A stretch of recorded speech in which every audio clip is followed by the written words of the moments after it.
Hi there, welcome to this podcast from the MS Trust, Breaking It Down. I'm Nick and I'm also joined by our host, Helena. How are you, Helena? I am doing well. How are you? Yeah, all good. Excited for the pod today. It's going to be a good one. Yeah.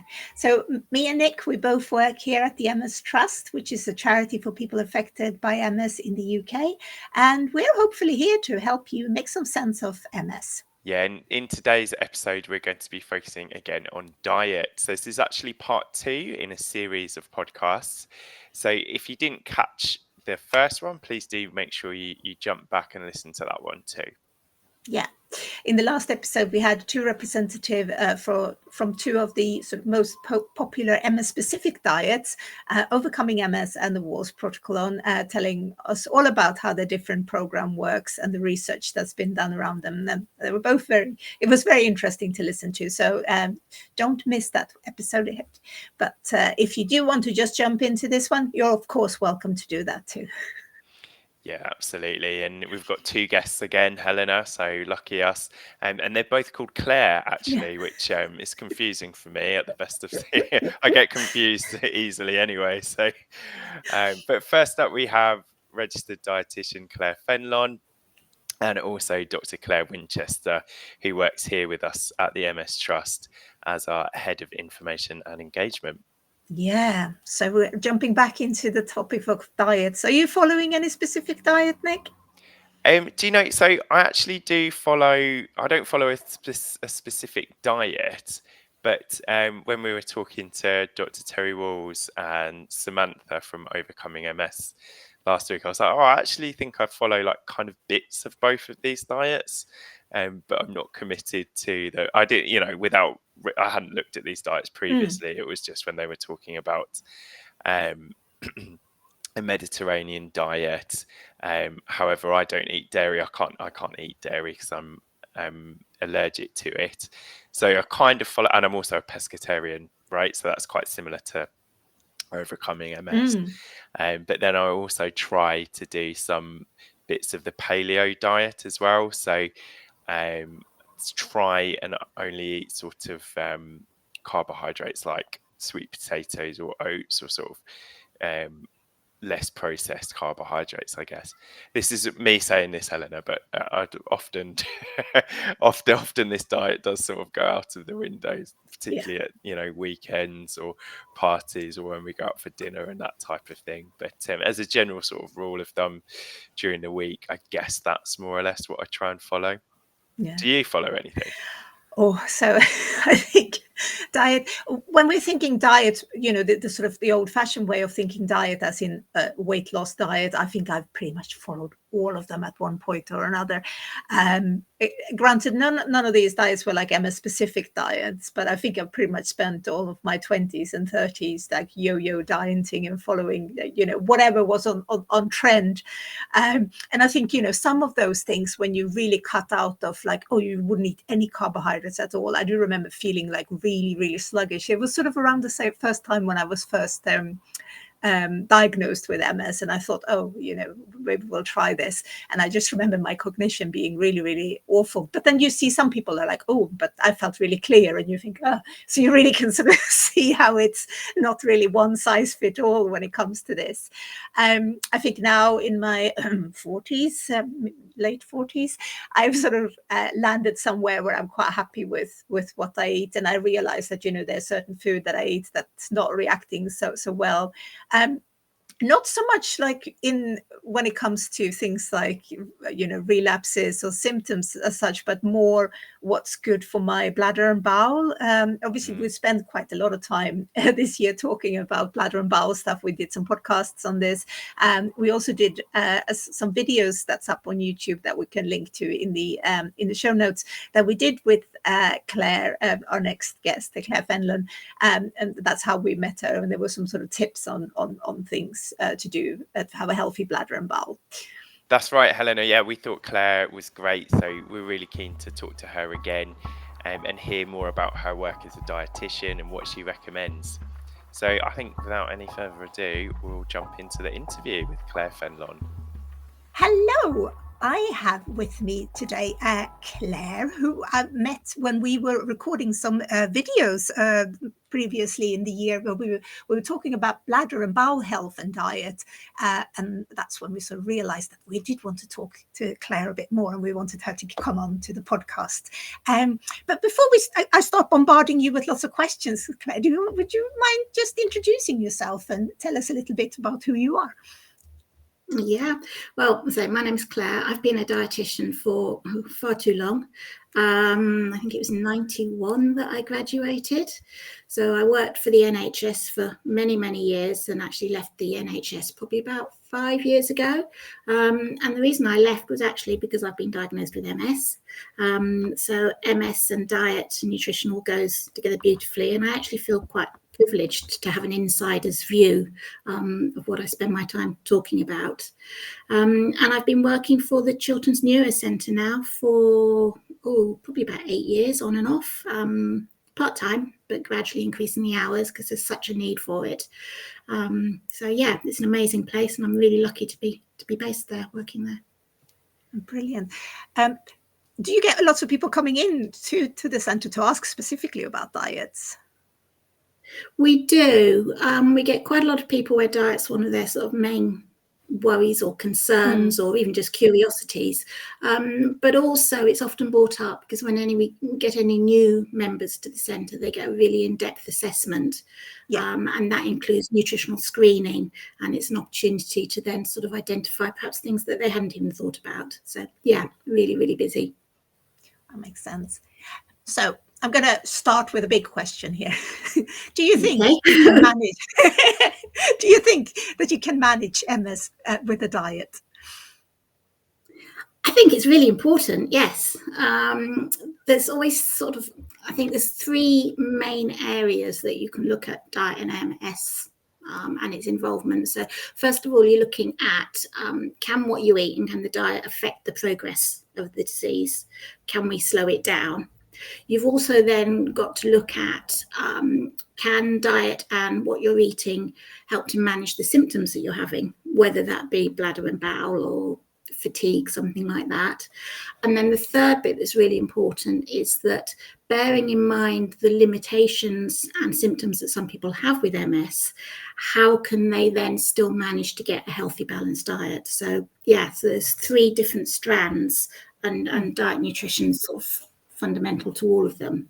And I think from sort of having a bit of a chat before we started, that as we go through this podcast, we'll probably come back and answer those three questions as we go along. And then if there's perhaps at the end, if we haven't, we can come back and just clarify them again. Yeah, that sounds like a plan. You talked a little bit about like at the centre, people get sort of go through different ways of whether they need to talk to a dietitian or not. But who in particular would benefit from a referral to a dietitian? It's such a wide range of people. It can be anybody from someone who's newly diagnosed, who's really unsure what they should be eating and wants to do the best to help to manage their own health. It could be that it's someone who's been newly or diagnosed for a while, who's done a lot of reading on the internet and has got themselves in a little bit of a pickle with all the information that's out there, some of which is conflicting, and wondering whether it is evidence-based or not. So I do quite a lot of, I always call it unpicklifying people, and helping them to get back on the right sort of kind of food and nutrition. It can be someone who's got other health problems. So it might be that constipation is the thing that they see me for, or bladder inflammation, or an awful lot of weight management, especially as mobility changes. And then sort of later stages of MS, particularly maybe there's some dysphagia that's kicking in. So it's a huge range of people who I see at all different stages in sort of the MS pathway. So I guess if you are of any sort of concern of thinking that, oh, well, maybe diet could help, or you know, any of these areas that you just discussed, I guess it would be beneficial to try and get a referral to a dietitian then. Absolutely. I mean, obviously dietitians are a finite resource. But I can honestly say, in the sort of all the years I've been at the Neuro Centre, I don't think I've ever had a referral where something positive hasn't come out of it. There's always been something we've talked about, and the patient or the member has gone away and thinking, oh yeah, I didn't realise that, or I could tweak that and it will make life easier. So yeah, it's just a matter of what, access and what you can do. But hopefully at the Neuro Centre we will, we've got podcast and other information online. So hopefully there will be resources that people can get hold of.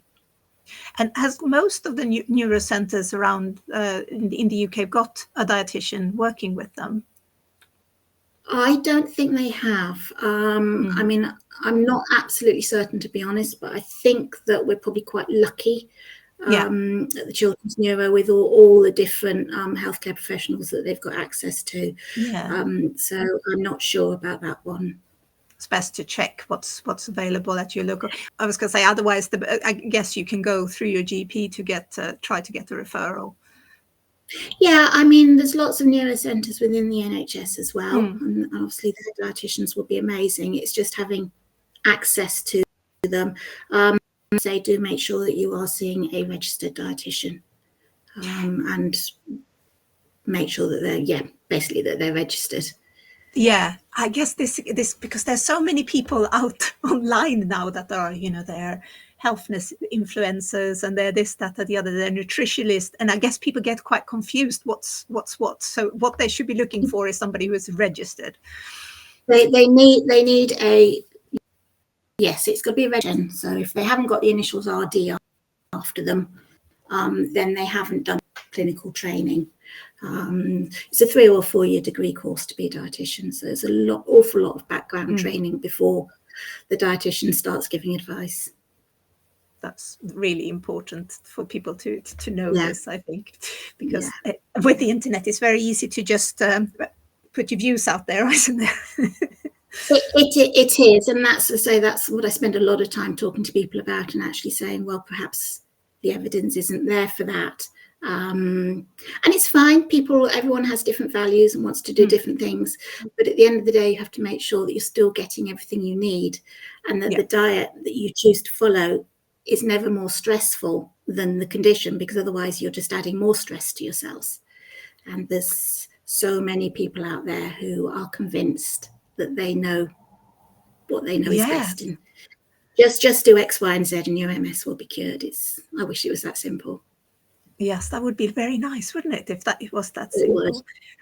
Yeah. I do think what you said there about adding extra stress can be so crazy, because I do feel I follow a lot of different things on Instagram, and there is so many of these, like, don't eat this, eat this, or you should have this, and this is great for you, and make sure you get enough protein, and you get this and that. And when you come to actually order some food or make your lunch, you're almost thinking, it becomes like, instead of I just want to eat my lunch, you're just kind of thinking, this is like a mathematical equation going on in my head now, trying to get something onto my plate. Absolutely, and we've got to remember at the end of the day that food is meant to be that, it's enjoyable. Hopefully it's more than just fuel, so it's a minefield, but with planning and quite possible to have a really good healthy diet without too much hassle and trouble. So what are the sort of headline diet advice that you would give at the centre? There's a few sort of standard phrases I have. One of them is eat food that looks like food. And I'm a great believer that basically that's what we say. If it's something that's so processed, probably not the best choice to make.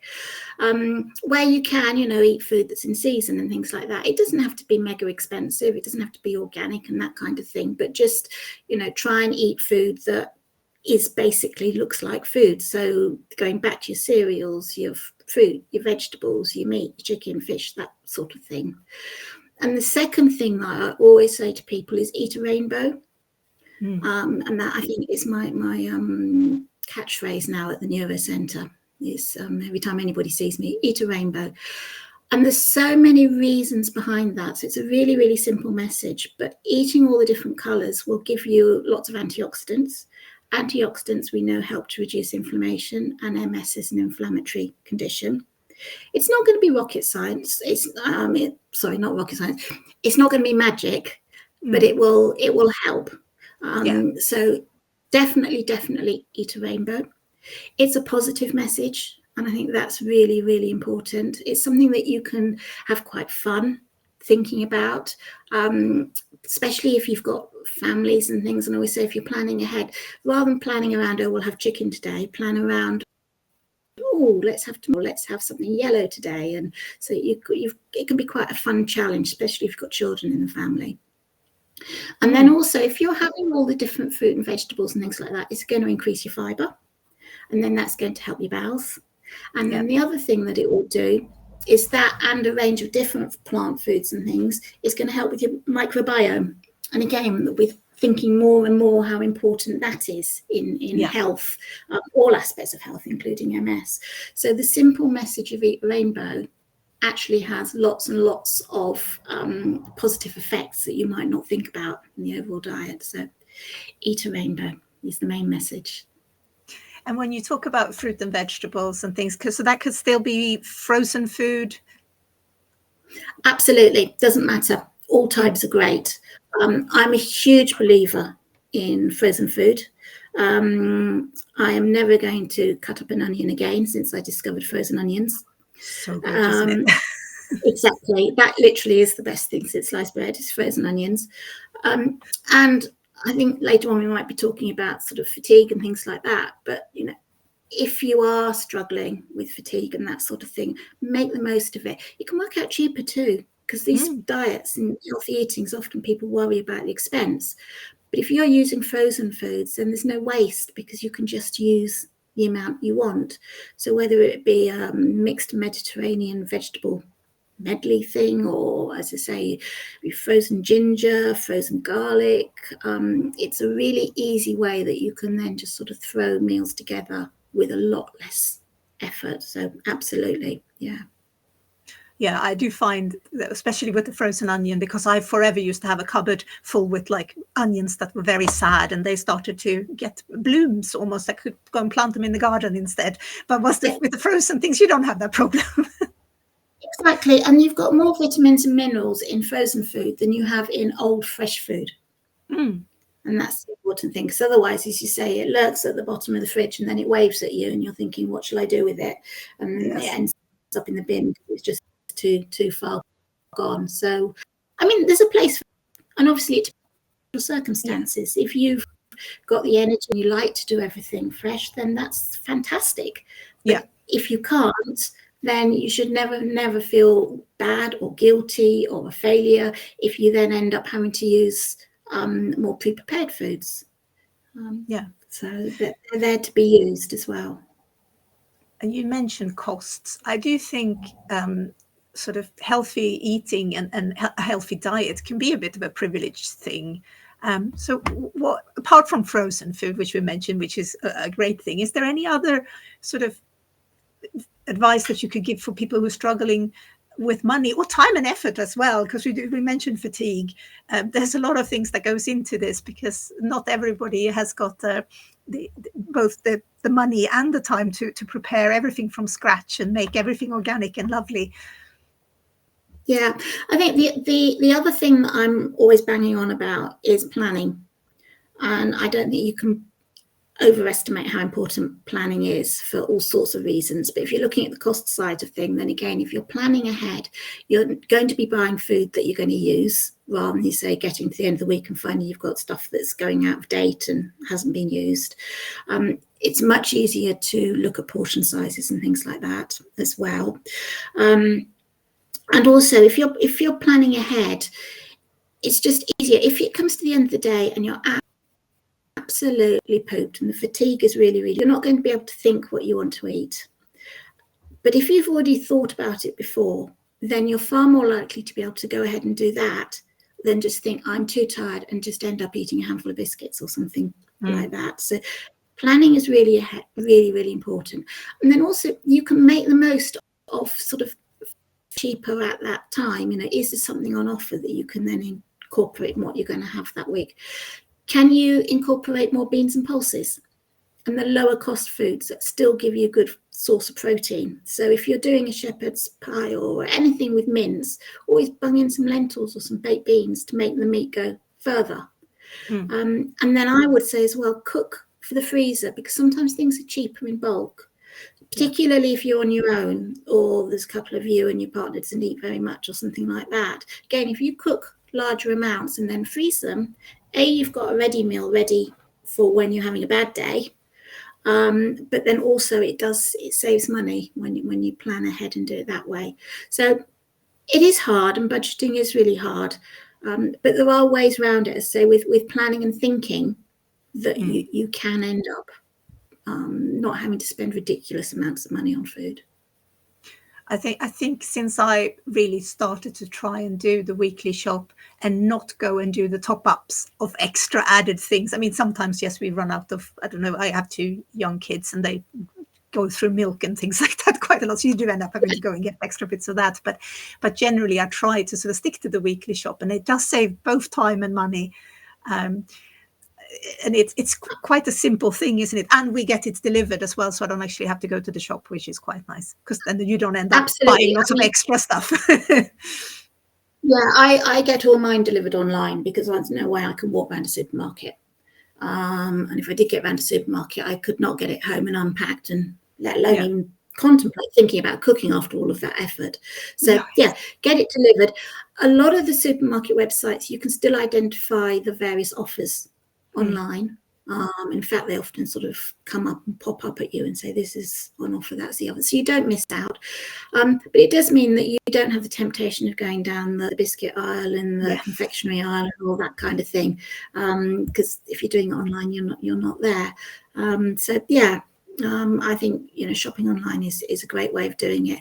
And if you do need to top up, well, that's fine. Just try and resist the temptation of the biscuit aisle where you can. Never go shopping when you're hungry. No, never ever go that's shopping. so true. Especially if you're standing in the queue and they always have the snacks and sweets and stuff just by the tills, don't they? Absolutely, yeah, and it's always very, very tempting. So, Here's another tricky question. So I mentioned I have 2 kids. My youngest, he is a proper fussy eater. We were talking about eating the rainbow. I think I'm only in the brown scales when it comes to food that he would want to eat. What can you do if you're cooking for families and everybody's got different tastes? One of my colleagues, for instance, her husband is a vegan, she's gluten intolerant, and she's got picky children. I mean, she tears her hair out every time she's doing her weekly planning for food. I'm not surprised. That does sound a bit of a tricky one. But it is planning. It is coming back to planning. Get the children involved, even from a really early age. I think that's really important. Perhaps everyone in the family can choose one meal for the week, something like that, on a Sunday night or whatever evening of the week it changes, so have a sit down with the family and do some planning. Set up the rainbow challenge for the children as well. How can we include all these different coloured fruits and vegetables and foods in our meals? And that can help. Sometimes you can just do a little bit of tweaking. It might be that, say, you have got a gluten-free, everybody has a gluten-free pasta, which is easier than doing 2 different meals that way. Or it could be, if you've got a vegetarian or a vegan in the family, that, say, you use more corn, or do a corn mince or something, or do a stir fry, and then in one of them you could pop in some chicken, and another you could put in some chickpeas or some tofu, so that the basis is the same. And in all else fails, then you've always got the sort of your freezer as well, and if you've got anything prepared in advance, if necessary, you could dish out, fish out something for someone else. But it is tricky. I mean, there's not an easy answer to that one, apart from negotiation, I think. I very much sort of retorted to what you were saying, almost like with the stir fry. So I tend to make the bits, and then I have the vegetables on the side so he can still see them. They're still there. If he's feeling brave, he might have some. And then the rest of us can sort of put that in with our food. Because I don't want to sort of make different meals for everyone, because that would be horrible. I mean, fajitas, wraps, things like that, they're great because people then can just put the relevant bits that they want into the wrap, and that's quite a good one as well. Jacket potatoes, you can then do a variety of different fillings that have already cooked and have bits and pieces in the freezer. So that's another one where you can have multi differential toppings. Yeah, and it's quite fun as well for people to make their own Absolutely. things. Yeah, and food's got to be fun. Yeah, it does help, doesn't it? I also Yes. find what you were saying before about how you can put lentils and things into casseroles and whatnot. When I do things like spaghetti bolognese, I do tend to put a lot of vegetables in there, but I use the blender. It was the sneaky approach to when they were toddlers, but I still kind of do it sometimes, so I know that there will be more sort of volume of the food, and but it will have carrots and things like that, but he won't see the bits of carrots that he doesn't like. So sort of absolutely, yes. Nothing wrong with hiding things, I don't think. no. But also it depends on, if we're talking about children, it depends on the child, doesn't it? Sometimes you do have to hide things. Some psychology, no, you're not having that broccoli, that's mummy's special vegetable kind of thing. And then next thing you know is they're stealing it off your plate and you've got them eating broccoli. So it depends. Children and nutrition is a whole different area. I can imagine. Yes, I think he's very much about like the textures, and he was worrying about choking on things, which actually brings me a little bit to my next question, because people, you talked a little bit about people who might come in and they might have things like dysphagia. So what about people with more advanced MS? Is there sort of anything that they should be prioritizing when it comes to food, if there are bits that they are struggling from? I think everyone is going to be, at all stages, everyone is an individual. But if someone came through the thought procedure, for instance, and the first is to know what the speech therapist had assessed. So what textures are they going to be safe on? Are there any changes in fluid? Because obviously we've not mentioned fluid yet. And fluid is so important. And actually going back to an earlier question, what's the headline advice you'd give? It would be make sure you're drinking enough as well. So yes, you find out what textures they're safe on, and then as a dietitian we'd find out where they are. We do a diet history. What are they managing at the moment? What are their requirements? Do they need to gain weight? Have they got pressure areas? Have they got pressure ulcers? Do they need a high protein? Where they are, and then within the limitations from the speech therapist, how can we get from where they are to where they need to be? And then that's discussed with the person, so that you can then come up with sort of patient-centered goals and ideas of how you can bridge the gap from where they are to where they need to be. So that's the sort of this. And then within that, it's also really important, obviously, all their likes and dislikes and things like that. So it's desperate for, I don't know, a bacon sandwich or something. It might need quite a lot of creative thinking doing the correct textures if we can. So they need that. And then also often it's collaborating with our OT as well, particularly if people are having more problems with dexterity and actual food preparation. So that they can, and particularly if they enjoy cooking, and gadgets and gizmos and ideas, so that people can still have their independence and do as much of that as they can. So it really depends on what the symptoms are and what everybody's individual requirements. Diet's still really, really important, both to get the nutrition and also for quality of life. That's a really good point, what you're saying about gadgets and things like that, because I guess fatigue is a massive thing, isn't it, when it comes to both to reaching for the bad foods, but also to prepare food and do things. So is the OT the best person to go to be referred to if you want some ideas on what kind of gadgets there are out there to help? Yeah, the OTs are great. Obviously, the internet is very good, but the OTs are probably the best people to point you in the right direction. And lots of the neuro centres may well have gadgets that you can try before you buy, kind of thing, just to see what's going to suit you. Or again, the OTs are experts. They'll think of something that you might not have even thought about. But with fatigue and nutrition, there's so many other things as well. So if I was seeing someone with fatigue, we'd talk about perhaps using slow cookers. I think slow cookers are amazing because you can chuck everything in whilst you've got the energy, and then it's ready and you haven't got to worry about it later on in the day or when you get back from work or what have you. Tray bakes, if you can manage, as long as it's safe to get them in and out of the oven, so there's less washing up. Again, everything's all thrown in one go.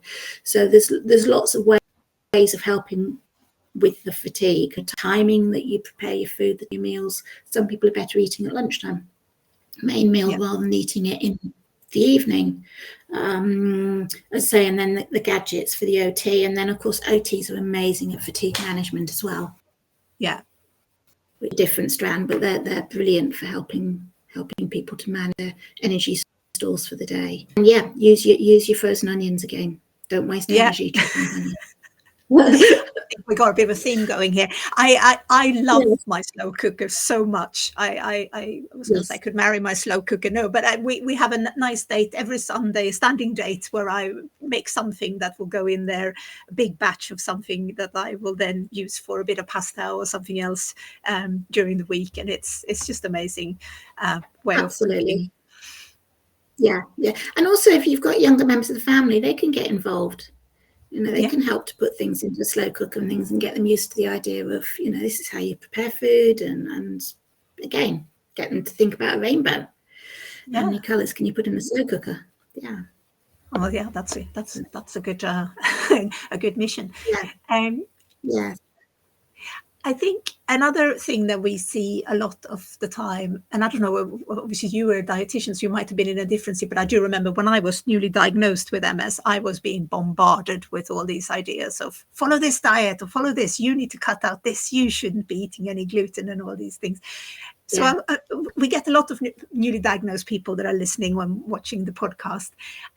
So if somebody is newly diagnosed, what would be your sort of top advice when it comes to diets and MS? Right. Okay.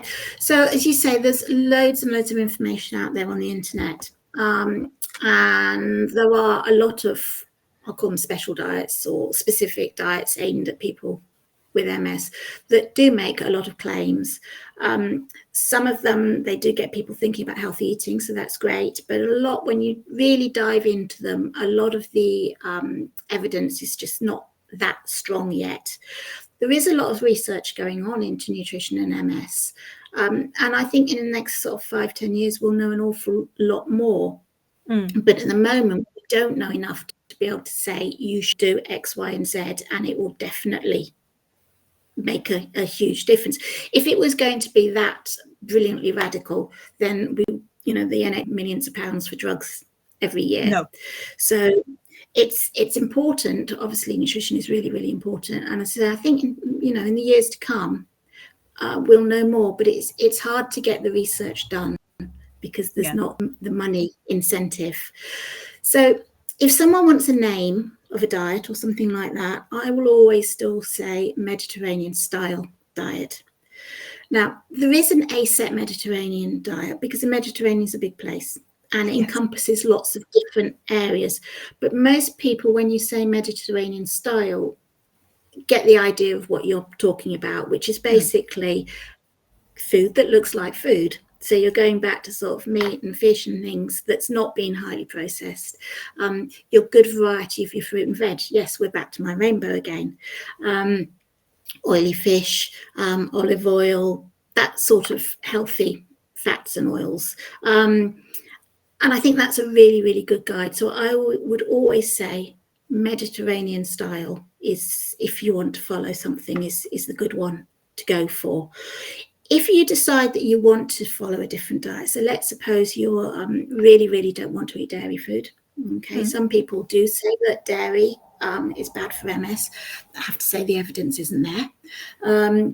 But if that's something that you feel you want to follow, or you want to cut out dairy for other reasons, I mean, there's all the climate and economic things, then that's absolutely fine, absolutely fine.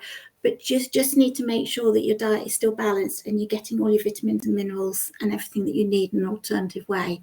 So if you're worried, again, it's always good to speak to a dietitian because they can then find ways that you can still get everything you need within the food groups that you're happy eating, but just never ever cut out a whole food group and don't replace it with something, because that's when you'll more end up in getting into problems and things.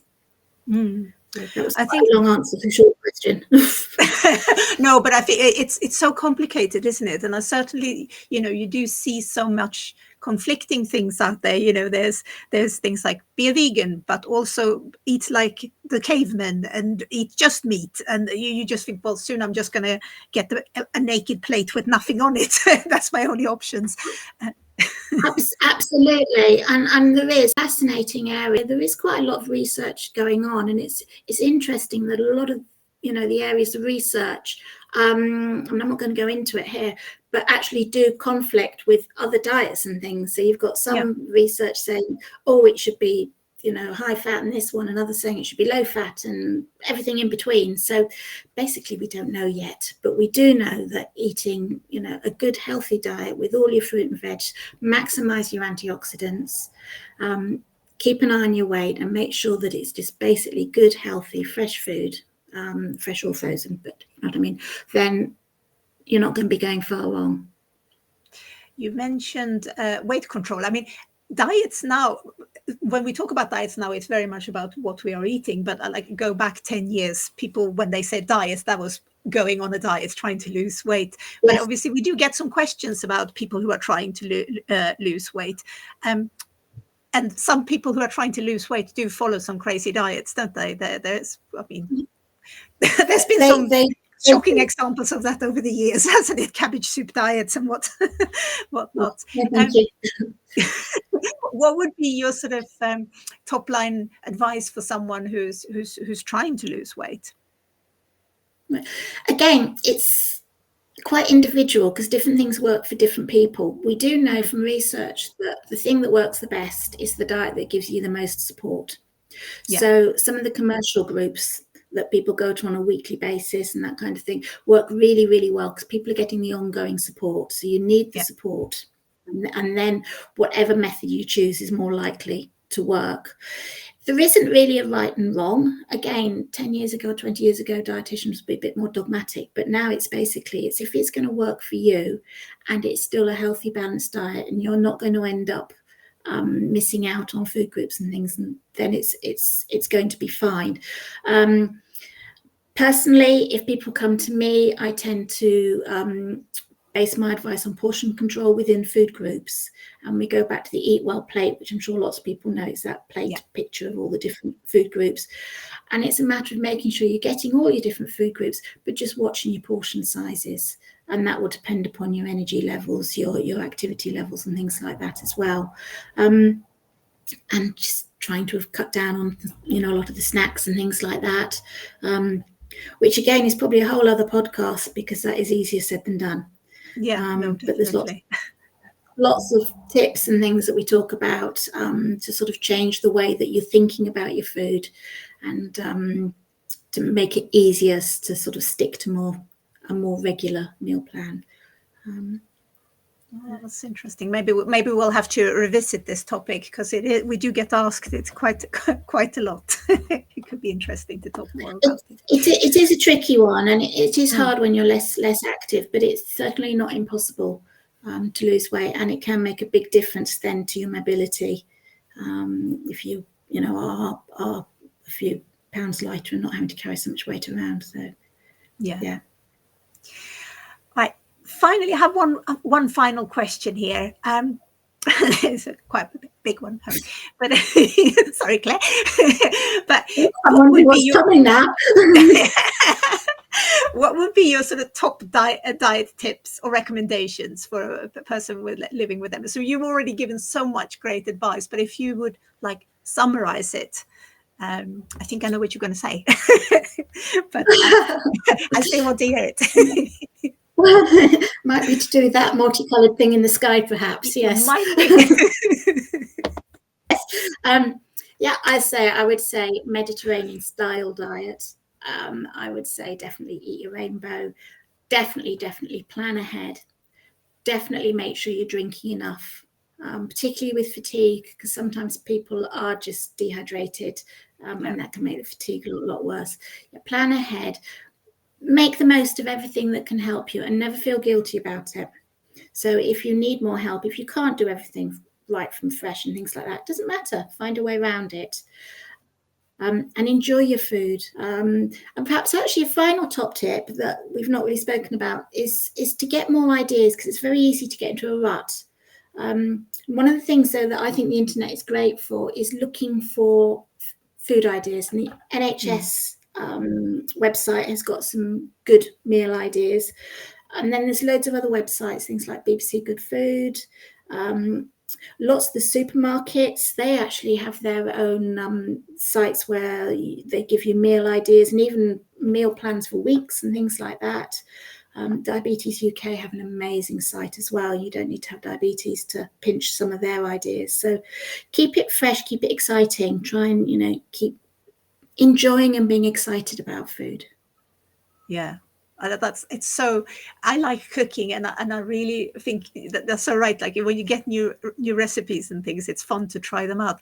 I like the approach of things where they only have, like, say, 5 ingredients, or just like minimize their recipes like that, because I can find it's a bit overwhelming sometimes when you see a really long list, especially when you come home after work and you try and cook. So if it's like 5 ingredients, I always feel like, well, that's easy, I can cook that.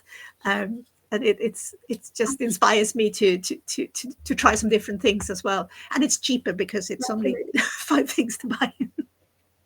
Yeah, and don't be scared of trying new things. It's what's the worst that can happen? It might not taste as good as you think it will, or it might not look like the picture in the book. But food's got to be exciting. It's got to be, something that you just look forward to and you enjoy. It's there to be enjoyed. That's very, very true. I was almost going to end with asking you to name a fruit or vegetables for each color of the rainbow, but that might be putting you on the spot. Blue is a tricky one, isn't it? Blue is a tricky one. I mean, what have we got? Richard of York gave bottle in vain, isn't it? So R is red, that's easy. Tomatoes, oranges, yellow peppers, green, well, everything, broccoli, spinach. I'm trying to think what's in my salad drawer. Richard of York gave battle. Indigo, I have no idea. No. Spirulina? I don't know. Blueberries? I don't know. Yeah. So obviously for the purple end, you've got your blueberries and your aubergines, haven't you? Yeah. You can get purple carrots these days. Maybe we could call those as indigo. Yeah. But that is, yes, it is hard. I think we just put indigo and violet all together, I think, as sort of purple colours. This has been so interesting, and yes, do make sure that everybody who's listening to this check out where they have their closest neuro centre as well, if they do want to get in touch with what's local to their area. But otherwise, you can find your Chilterns Neuro Centre online. We'll pop the links in the show notes to this episode. I just want to say thank you again. You're welcome. It's been fun. Thank you. Now, if this was a commercial podcast, here is where there would be an advert. You know that we are a charity, so we don't really do adverts, but instead we'd like to take this opportunity to tell you a little bit about our own fantastic resources for people with MS. A great place to start, Helena, is our website. So that's mstrust.org.uk. So on there, we've got lots of information and support about all aspects of life with MS, but specifically linked to this episode, we've got lots on diet and MS. So if you head over to the website and you click on the A to Z tab, head to D for diets, and on there you're going to see lots of information about diet, different symptoms, and ideas for how you can have a healthy diet and live with MS. So as Helena said, we don't have adverts in this podcast, but if you would like to leave us a donation, if this information has been helpful, then please do also head to our website and leave us a donation there. I loved chatting to Claire again. And you know what, speaking of Claire, so we have another one with us now. Here is Dr. Claire Winchester, the head of MS Trust Info and Engagement. Welcome back to Breaking It Down. It's lovely to be back. Thank you so much for joining us, Claire. We're always really excited to talk to you. We love having you on our podcast as well. But today, obviously, we're talking about MS and diet, and people can be very passionate about this subject, as we've talked about previously. You know, people have lots of different views on these things. So when we see people on social media, online, even through some of the people we talk to on a day-to-day basis, people can be, really, really passionate and really believe in the thing that they're doing in terms of diet. But, we know that it can be a difficult thing to research. So we wanted to talk to you a little bit about MS diets, the research behind them, and why they can be quite difficult to dig through that evidence. Yes, Nick. Be quite difficult to study, I think, because it's so complex. It varies through time and it's highly individual. So with scientific research, the aim is often to control some aspects so you can see relationships between other aspects. And that's really hard with diet because there's so many things involved. Is it the whole diet that matters, or is it just some specific ingredient or nutrient within that diet? Is it how often you eat? Is it about the time of day, or even who you're eating with? Is it about eating alone or standing up over the sink, or a friendly social environment? So it's really tricky. And then you get into things like how people differ. Not many diets look at the effect of ethnicity, or study regional diets or ingredients that are specific to particular parts of the world. So it can be really difficult to get a sense of something that's really applicable to you from the dietary research.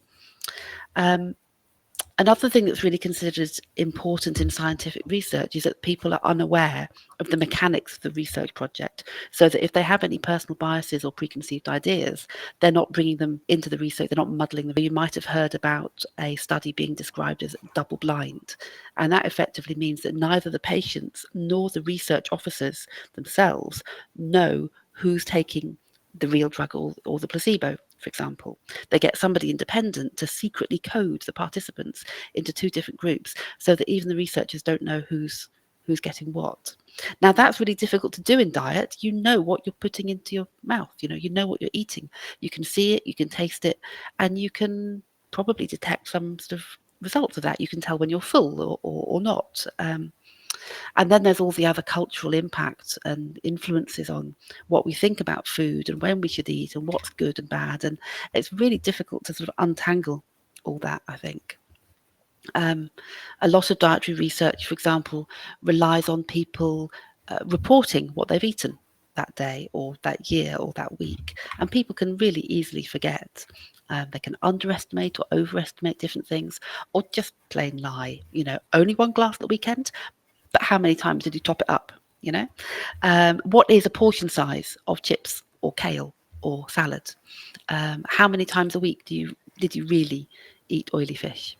I think because being healthy comes with so many sort of social and psychological baggage, we might be lying to ourselves to make ourselves feel better about things. And I think probably a really good start, if you're kind of wanting to look into how diet might affect you if you have MS, is to be kind of honest with yourself about where you are now, but also be really accepting of the habits and make changes gently. I always like to think about being a friend to yourself. If you wouldn't say something to a friend, then don't say it to yourself, even inside your head. And I think there's an awful lot of research material around diet of all different kinds, and there has been for decades. But it's not all the same. There's definitely good quality research and not so good quality research. There's also very different. So some studies might be trying to look at the impact of a diet on MS disease progression. Some diets might be looking at the risk of getting MS in the first place. Now, they could come up with two different answers, but that doesn't mean they're wrong. It just means that there's different things in play at different times.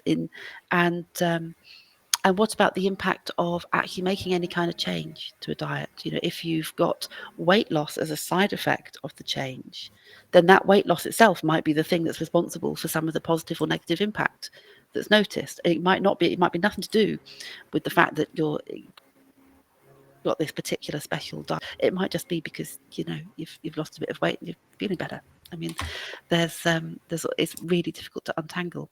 So the important things to look at, I guess, when you're looking at dietary research is to think about thinking about research specifically, the size of the sample, how long do they take to follow up? Something that was just studied on 10 people for a fortnight is probably not going to be as rigorous or reliable a result as something that studied several 100,000 people over several years, for example. Because good research aims to take into account the biases that might be there, have a real careful think about how we can really control as much as possible and get a good sense of what's happening. So, they might research in slightly different ways and see if those two different data sets match, or if they tell you something different. But they're always, a good researcher is trying to interrogate the biases in their own head, in their participants' head, in society at work, and kind of take that away, scrape it back, and try and overcome those biases. So when you read a research paper that's kind of being explicit about what they think might have gone wrong, not get the, they've got to be honest with themselves as well, because they need to be honest with you. So and then of course a lot of different research studies go into creating the evidence basis for a particular diet or lifestyle change of any kind. So experts in a particular, expert dietitians, for example, or will be really well placed to kind of balance some of those different research studies as well. So you can always talk to an expert about that. It's so kind of, isn't it? Really, it's really, really hard to think about these things. It's like you say about the medical trial. You sort of, you can sign up for that, and you are very aware that you don't know what you're going to be putting into your system here, because you might have a placebo, you might get a drug.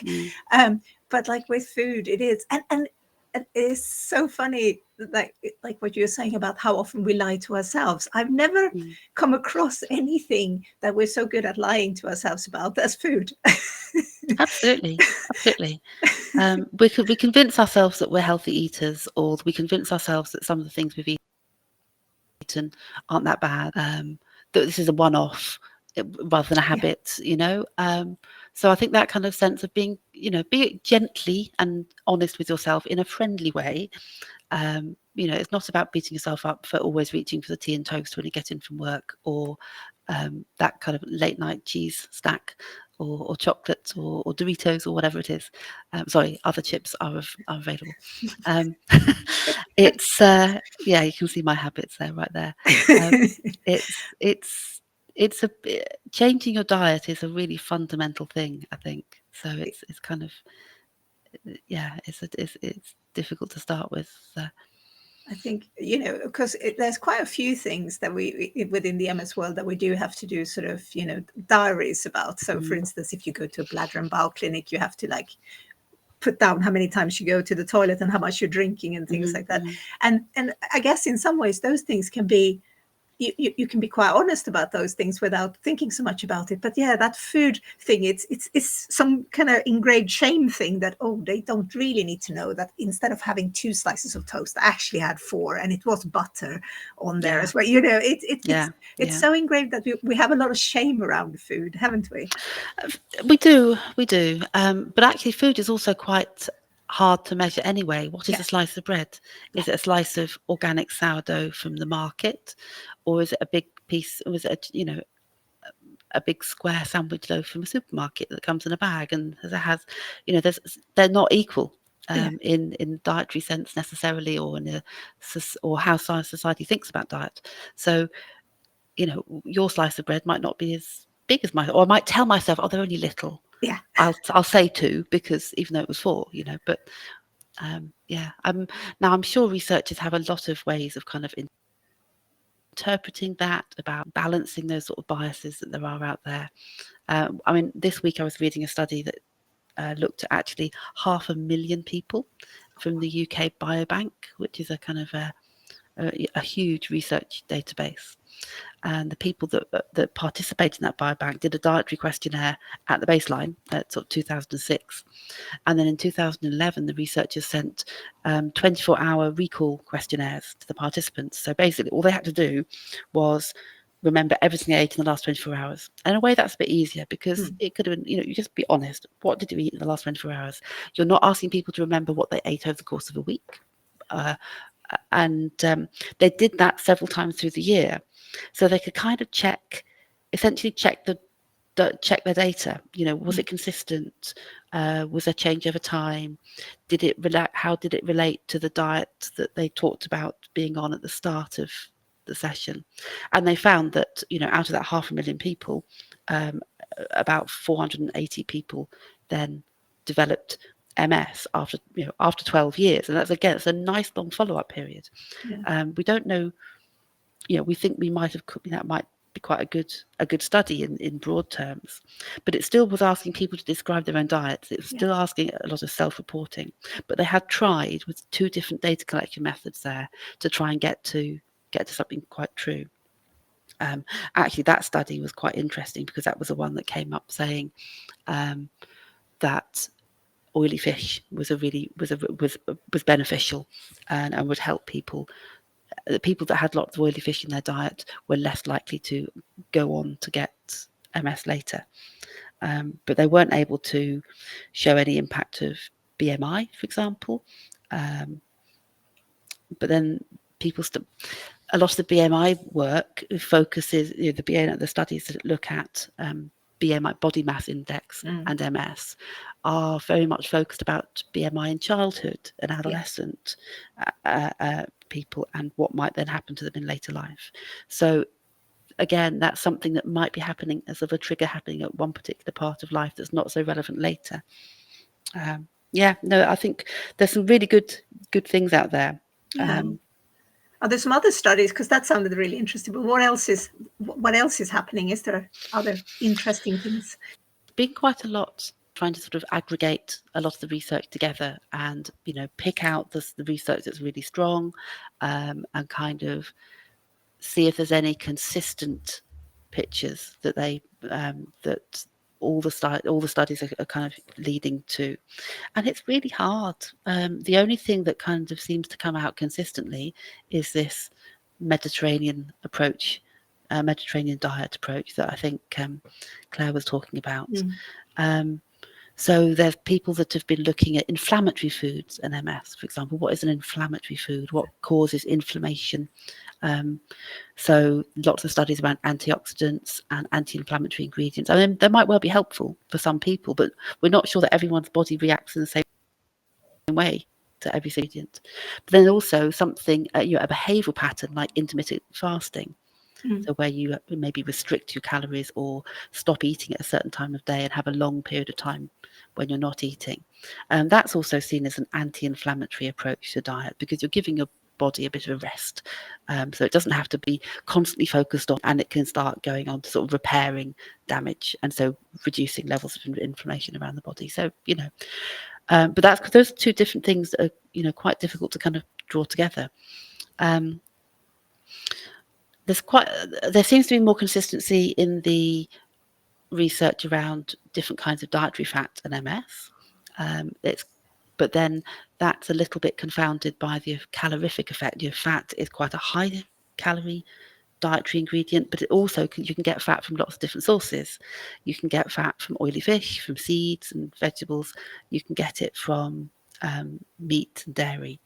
And it seems that what kind of fat might be just as important as how much fat. So getting your fat from seeds and oily fish seems to be better on the whole than getting it from meat and dairy. But dairy and MS, that's explored a lot. There's a lot of people who have suggested that there might be a link between diets with a dairy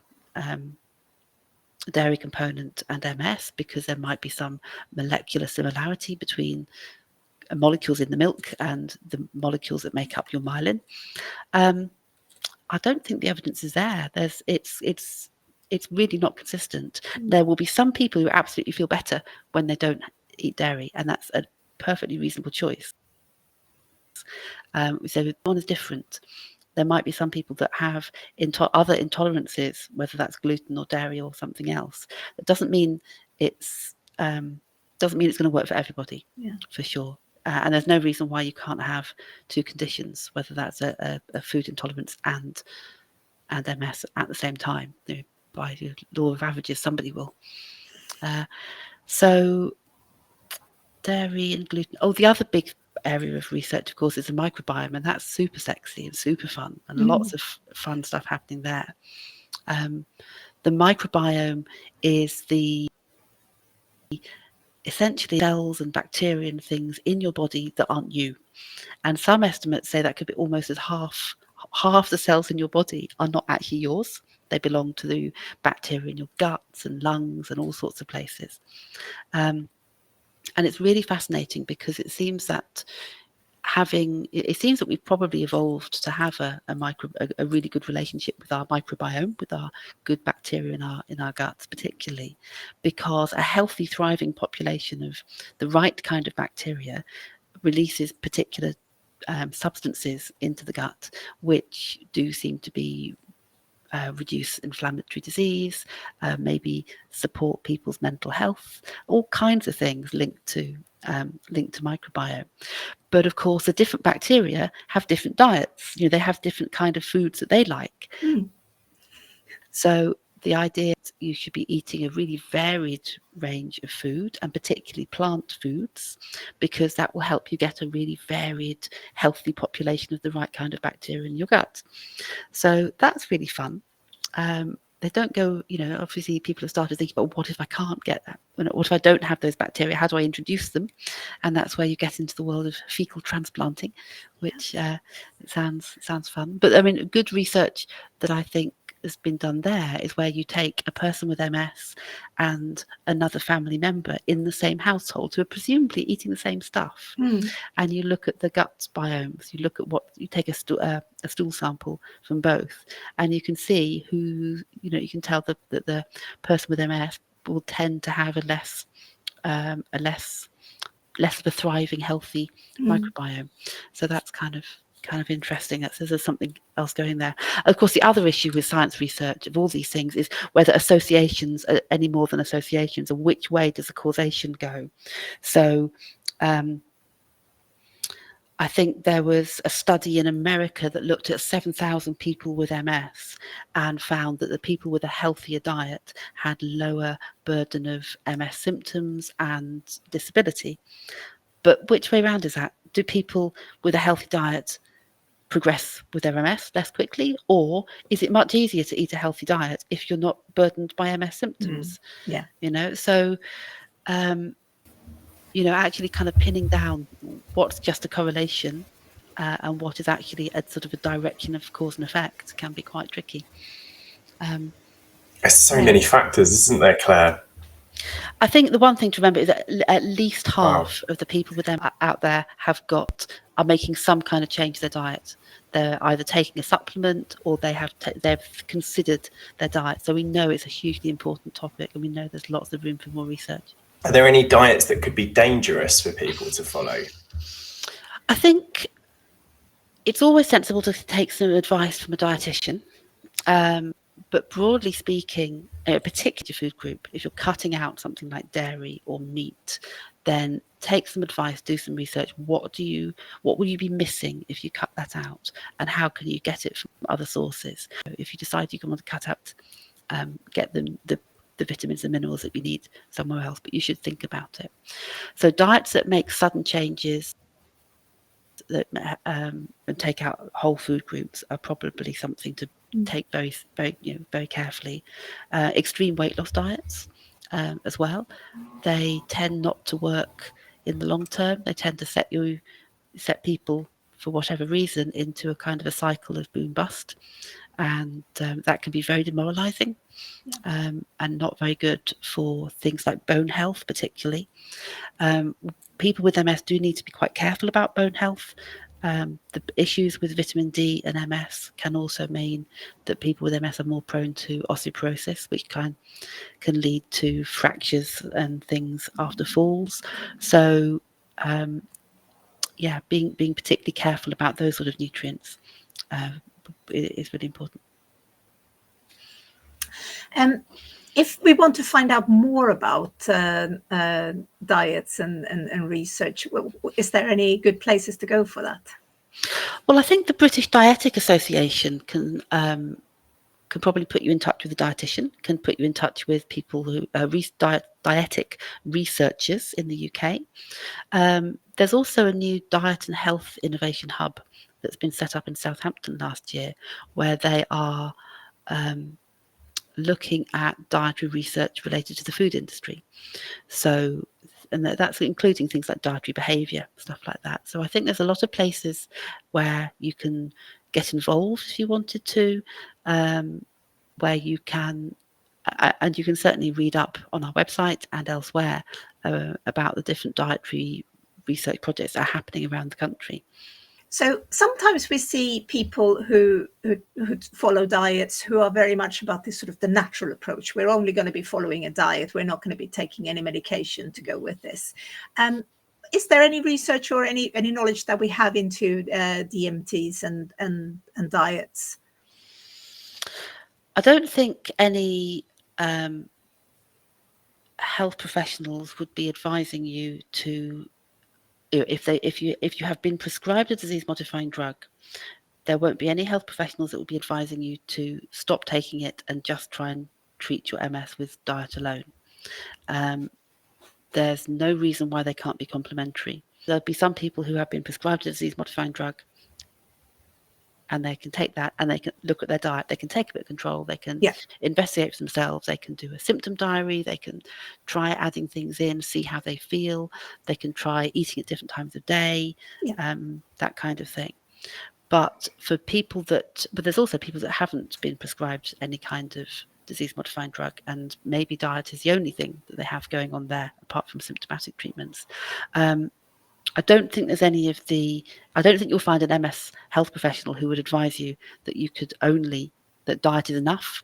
Any change will be enough to modify your disease progression or prevent you from getting relapses or anything like that.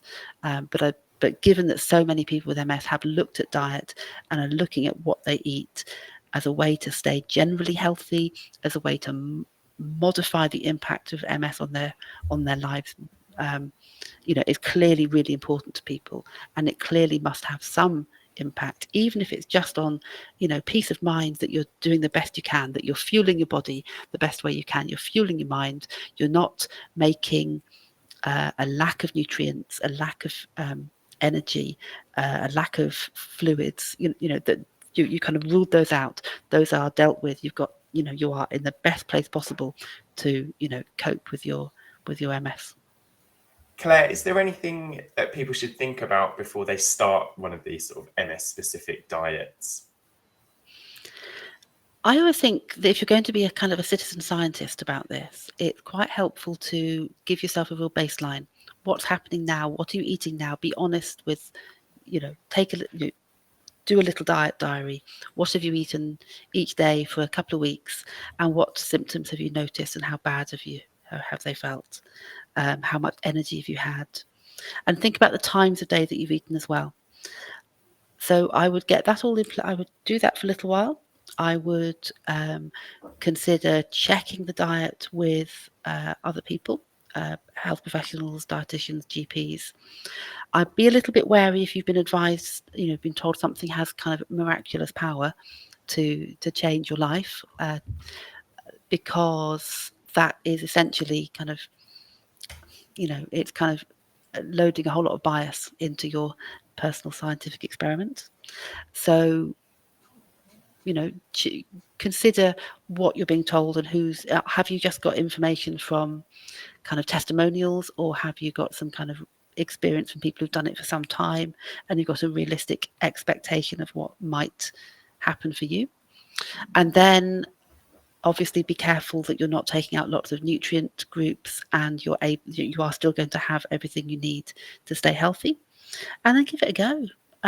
If it takes, you might find that there's something about the diet that is difficult, whether it's about preparing the food, whether it's about ingredients that are difficult to come by or expensive, and you might need to sort of consider different ways of approaching it.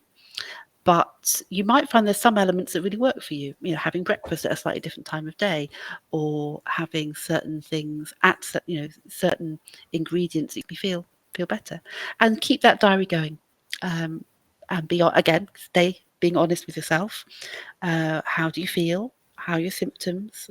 It's quite easy to sort of ignore symptoms when you want to feel that the diet has worked, if you know what I mean. But if overall you're finding things are beneficial, then that's great. And I would lastly add, don't beat yourself up if you don't manage to stick to it, because everyone needs treats sometimes, I guess. Even the Mediterranean diet says you can have sweets and things from time to time, and is pretty reasonable about things like red wine in moderation. So, just make sure that the diet shouldn't be more difficult to deal with than having MS. And it should end up being a kind of a positive contribution to your whole life and well-being. That's great, Claire. Thank you so much for detangling some of these things, or to use the other Claire's name, depickling some of these things. Depickling, I like that. No, there's so much information out there. I really get how confusing it can be, and we do try our best to kind of pull the evidence together and give some quite clear outlines of the different diets, the different things to consider. So there's a lot of information on the MS Trust website. Yeah, thank Cool. you. Well, have a great day. That's great. Yeah, thank Lovely you. to see too. you. Bye. All right. Bye. As always, a pleasure to have Claire on the podcast. It was really interesting to get some sort of ins and outs of research and diet. It's so complicated, isn't it, Nick? Yeah, absolutely. Listening to her was really interesting because she's just talking about all of the different factors that go into the research with diet and how individualized it is and how difficult it is to get those results. But clearly there must have been lots of work that's been done over years and years and years, right? So we know kind of in our day-to-day lives that there's things that are probably not going to be great for us to eat, like ultra processed foods, high refined sugar foods and that type of thing. But to actually drill down into the specifics of how a diet might be able to support your MS, your symptoms and your lifestyle is so difficult, isn't it? And it really does seem to be a bit of trial and error here. It's kind of like, it can feel quite frustrating if you know that there is some food that's supposed to be, I don't know, one of these superfoods or something, and you eat it and you might not like it, or you might have a bad reaction to it, and you feel like, well, what am I doing wrong? Why can't I have this? I always get told, you should eat more beans and pulses and things like that. And it has a, not to go into details, but it's got a horrible effect on my stomach. It does not like it. So it's, and bananas, everybody says bananas is, fantastic and healthy. And it's the one fruit that I have some sort of intolerance towards. So it's, it gets very complicated, this. So I do feel like what Claire was saying there about almost like being your own little investigator and a researcher, write a food diary, write how you're feeling. What's your fatigue levels like? Are you having cog fog? What's your energy? What's going on here? Any symptoms? And then, keep that up because I think, again, with studies, they do need to go on for a while, don't they? So you probably have to follow this for quite some while before you kind of realize that this might be working for you. And I think that's the nice thing about sort of both MS-specific diets, or just if you following something like Claire was saying about the Mediterranean diet, is that you can just do these things yourself. So it's in some ways something that you are in control over. And when you live with something like MS, there's a lot of stuff that you're not in control over. So I suppose that's why something like diet is quite appealing to a lot of people, because this is something that you could actually control yourself. Yeah, absolutely. And I think all of the guests that we've spoken to, even though some of their approaches differ, I think everyone that we spoke to had that same sort of general overarching message that eating a healthier diet, whether that's paleo, whether that's Wahls, whether that's overcoming MS, whether that's a Mediterranean diet, eating a healthier diet is going to support your overall health. Yeah. So I think that's something that we can all kind of take away from this, isn't it? And then there's details for each one. Yeah. So we really hope that you enjoyed these 2 episodes about diets, and we would love to hear your thoughts on this. Are you following a diet? Did it help you? Or have you maybe taken part in any of these studies with regards to diets, and you would like to share your story? Or maybe you would like to hear more about diets, or maybe you want to hear less about diets. So please get in touch with us and tell us your thoughts about this. You can message us on social media, which we'll mention a bit later on, or you can drop us a note on comms@mstrust.org.uk. That's right, Helena. And we also do have a free confidential helpline service. So if you have a question about diet or any other aspect of life with MS, please do get in contact with the team. They're available from Monday to Friday, apart from UK bank holidays. And the number is 0800 032 3839.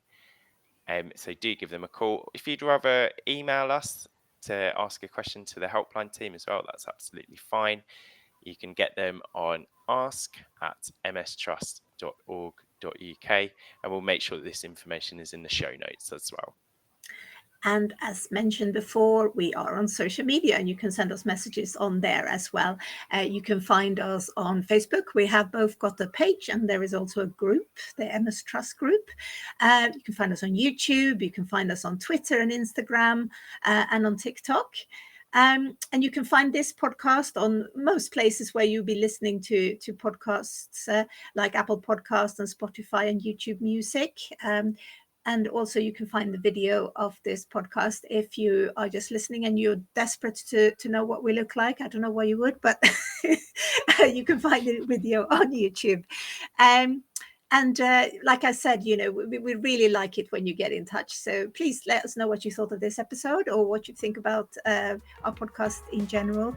And it would really, really help us if you gave us a review because we really want more people to be able to find the podcast. Do you know what? I'm really, really hungry now. All this talk about food. And it's lunchtime, so I think it's time to go and make some lunch. See you in the next episode, Nick. See you, Helena. Bye. Bye.